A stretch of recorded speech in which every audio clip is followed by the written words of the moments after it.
bienvenue Sophie. Bonjour à toutes et à tous. Donc moi, j'ai la chance d'animer et co-animer les ateliers RSE depuis 2015. Et je vais vous expliquer en quelques mots en quoi ça consiste, ce qu'on y fait. Et puis, je l'espère, vous donner envie de nous rejoindre. Je veux bien, Guy, que tu passes à la diapo suivante. Merci beaucoup. Je ne la voyais pas encore à l'écran. Donc, en quoi consistent les ateliers RSE? On les a créés dans un premier temps pour sensibiliser en fait, à la RSE. Donc, la RSE, c'est la responsabilité sociale et environnementale. Et principalement pour ce qui est le cœur de la FQP, partager et enrichir en fait aussi bien les réflexions que les expériences menées sur ces sujets par les participants. Donc, on profite aussi de nos ateliers pour découvrir les entreprises et puis autres organisations participantes, et notamment pour voir comment elles mettent en œuvre les différentes pratiques qu'elles partagent dans ces ateliers. Alors, à qui sont destinés ces ateliers? Ces ateliers sont ouverts à tout type d'organisation, donc aussi bien des entreprises, qu'elles soient de petite ou de grande taille, des associations, et c'est le cas, je vous donnerai après quelques noms dans les participants actuels, mais également les administrations, tout type d'institutions.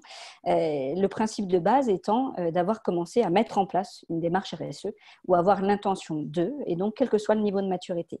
Pour participer, il faut bien évidemment être adhérent à notre association, la FQP PACA, et on accueille jusqu'à 12 organisations dans un souci justement de pouvoir vraiment laisser la parole à chacun, puisque c'est des ateliers qui sont extrêmement participatifs. Les non-adhérents peuvent participer librement, et chaque année on a une, deux, trois institutions ou associations notamment et entreprises qui viennent nous voir librement, qui viennent voir à quoi ressemble une session et puis qui généralement nous rejoignent. Donc c'est un moyen pour vous de pouvoir découvrir notre formule, et on donne en priorité en fait l'accès à nos ateliers à des structures qui ne bénéficient pas déjà d'un accompagnement RSE. On a la chance en région PACA d'avoir beaucoup de dispositifs. Et donc, du coup, on donne la priorité à ceux qui n'ont pas accès à d'autres dispositifs. Et puis, par ailleurs, il faut noter que dans nos ateliers, en fait, ce n'est pas une personne, mais une, deux personnes, voire trois, si besoin, qui peuvent participer. Et tout ça va dépendre des sujets, en fait, qu'on va traiter au gré des sessions.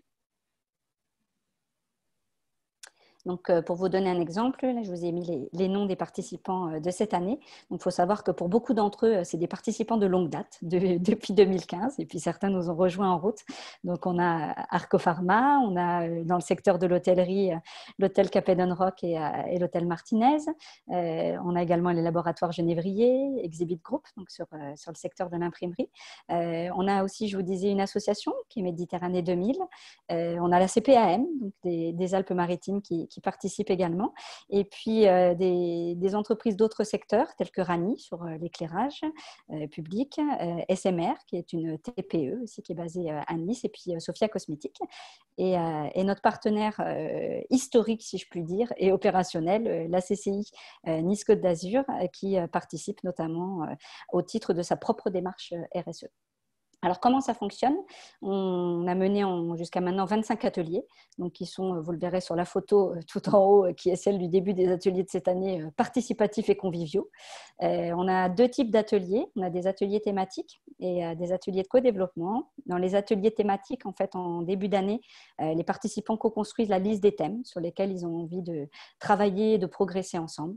Je vous ai mis quelques exemples. On a travaillé sur la structuration des démarches RSE, sur la façon de rendre compte, de valoriser sa démarche, la façon de gérer les déchets, et en particulier cette année les déchets plastiques avec l'évolution de la réglementation, sur la mise en œuvre des démarches d'achat responsable, mais aussi sur des sujets plus sociaux qu'environnementaux, tels que la qualité de vie au travail, et parfois sur des sujets très pointus et d'actualité, comme la prévention du sexisme au travail. Dans les ateliers de co-développement, c'est des séances où l'un de nos participants est le client du jour. Il propose un sujet qui le préoccupe et sur lequel il a envie de recueillir les expériences de tous les autres. Et là, tout le monde se met à son service pendant toute la session.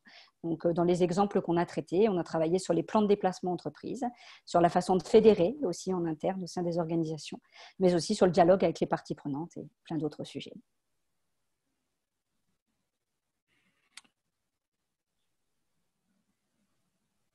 Alors, quand est-ce que ça se passe? Donc, on mène en général 5 ateliers par an. Chaque atelier dure 3 heures. Et les dates et les horaires sont définis en fait, par les participants en début d'année. Donc, on choisit tous ensemble nos 5 dates et nos créneaux qui sont sur des horaires de bureau, à savoir de 9 heures à midi ou de 14 heures à 17 heures. Où est-ce que ça se déroule? Généralement au sein de l'organisation d'un de nos participants, donc chez l'un des membres, et jusqu'à maintenant principalement dans le 06, puisque ces ateliers ont été créés ici dans le 06, mais ne demandent qu'à grandir avec d'autres bonnes âmes qui auraient envie de participer à cette aventure dans les autres départements. On se réunit aussi, mais plus par exception, au siège de notre association à Saint-Laurent-du-Var. Et puis, pendant la période de confinement que nous venons de connaître, alors nous avons utilisé Zoom pour la première fois, et l'atelier qui était prévu, en fait, a donné lieu à des extensions, à des parenthèses de libre expression. Donc, on s'est rendu compte que c'était aussi un autre moyen de faire des choses ensemble. Donc, on a envie de dire pourquoi pas. Avec quoi on repart? Eh bien, après chaque session, on repart avec tous les éléments qui ont été produits en séance et puis tout ce qui a été partagé. C'est généralement des supports de présentation et puis des photos des différentes réalisations. Donc, comme je le disais, j'ai la chance de ne pas faire ça toute seule. Je fais ça avec Dominique Ortoli, qui co-anime avec moi, et puis Jérôme Vincent. Donc, on est tous les trois. Et puis, si vous avez envie ou de nous poser des questions, ou de nous rejoindre, ou de venir voir à quoi ça ressemble, n'hésitez pas à nous écrire à l'adresse mail indiquée sur l'écran. Je vous remercie pour votre attention et à disposition pour répondre à toutes les questions. Merci.